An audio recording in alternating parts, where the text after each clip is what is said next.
తప్పు చేసి దాన్ని కప్పుపుచ్చుకునేందుకు ఓ దళిత యువకుణ్ణి కిడ్నాప్ చేసి మరో తప్పు చేశారు. పక్కా ఆధారాలతో దొరికిపోయినా తిరిగి మనపైనే ఎదురుదాడి చేస్తున్నారంటే వారు ఎలాంటి నేర మనస్తత్వం ఉన్నవారో అర్థమవుతోంది. ఇలాంటి నేరగాళ్లు రాజకీయ నాయకుల ముసుగులో ఉండడం ప్రజాస్వామ్యానికి చాలా ప్రమాదమని ముఖ్యమంత్రి చంద్రబాబు వ్యాఖ్యానించారు.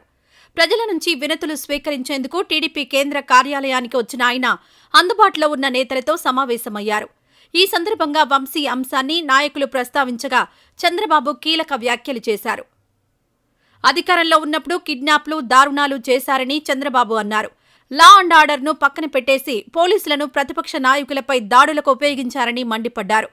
ఇప్పుడు అదే కొనసాగిద్దామని అనుకుంటున్నారని, ఇలాంటి పరిస్థితి రాష్ట్ర అభివృద్ధికి తీవ్ర విఘాతం కలిగిస్తుందని అన్నారు. తప్పు చేసిన వారి విషయంలో చట్టం కఠినంగా వ్యవహరిస్తుంది అనే సంకేతాలు పంపకపోతే నాయకుల ముసుగులో ఉన్న నేరగాళ్లు మరింత బరితెగిస్తారని చంద్రబాబు స్పష్టం చేశారు. జంగిల్ రాజ్యం పోయి జనరాజ్యం వచ్చిందన్న స్పష్టమైన సంకేతాలు పంపాలన్న ఆయన అభిప్రాయంతో నేతలు ఏకీభవించారు. ఓట్ల కోసం నా దళితులని ప్రచారం చేసుకున్న జగన్, ఆయన అనుచరులకు అప్పుడు ఇప్పుడు ఆ దళితులే టార్గెట్గా మారారని చంద్రబాబు వ్యాఖ్యానించారు.